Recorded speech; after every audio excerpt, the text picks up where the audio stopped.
15 अक्टूबर 2023 Hezbollah एक के बाद एक कई मिसाइल फायर करता है।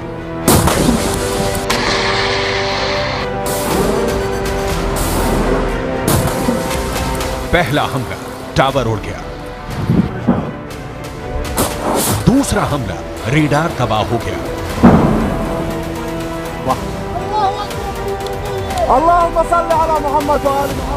तीसरा हमला, एक और अड्डा तहस नहस हो गया।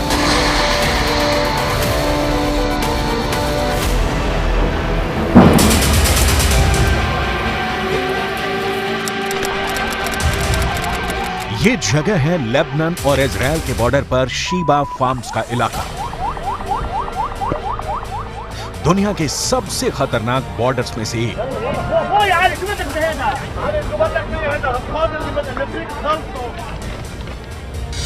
और यहां बने हैं इजराइल के 5 बहुत ही खतरनाक अड्डे। अड्डा नंबर 1, अड्डा नंबर 2, अड्डा नंबर 3, अड्डा नंबर 4, अड्डा नंबर 5। ये जगह गोलान की पहाड़ियों के उत्तर में है और यहाँ पहाड़ों की ऊंचाई 1500 मीटर तक है। नीचे लेबनान का इलाका और यहीं से अटैक लॉन्च किया गया। इस ग्राफिक से समझ सकते हैं इस इलाके की टोपोग्राफी, कौन कहां मौजूद है, कौन सा इलाका किसके पास है।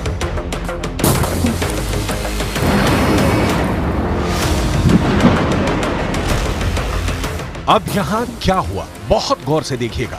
यहां लेबनान के इलाके में हिजबुल्लाह का पूरा कंट्रोल है और उसने निकाली 3 बहुत ही खतरनाक एंटी टैंक मिसाइल और multi barrel rocket launcher.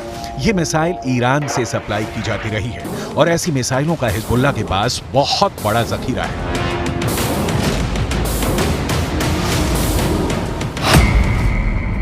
Hezbollah ने 3 तरह की एंटी टैंक गाइडेड मिसाइलें इस्तेमाल की। ये है कॉर्नेट, इसकी रेंज 5 किलोमीटर तक है। ये रूस की मिसाइल है, लेकिन अब ईरान इसका देसी वर्जन देहलाविया तैयार कर चुका है और ऐसी बहुत सी मिसाइल अब हिजबुल्लाह के पास है। दूसरी है BGM-71 टो anti tank guided missile, range है 3.5 किलोमीटर। यह अमेरिका में बनी मिसाइल है, लेकिन अब इसकी नकल ईरान तैयार कर रहा है और इसने हिजबुल्लाह को सप्लाई की है। तीसरी है 85 कॉनकोर्स, रेंज 4 किलोमीटर। यह भी रूस ने बनाई है और अब ईरान में ये तोसान नाम से तैयार की जा रही है। तीनों मिसाइल बहुत ही घातक हैं और जिस तरह से इन्होंने इजराइल के अड्डे उड़ाए हैं, उससे ये बात साबित हो जाती है। हिजबुल्लाह का दावा है कि उसने ये हमला लेबनान में इजराइल के हमले के जवाब में किया।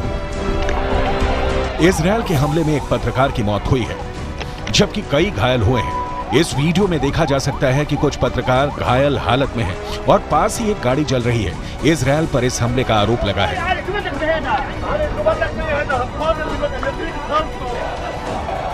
अब लेबनान में इस मर्डर को लेकर इजराइल को लेकर बहुत गुस्सा फैल चुका है।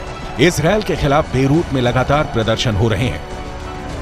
इसी को देखते हुए अब हिजबुल्लाह ने क्या किया है, वो बहुत गौर से देखिएगा।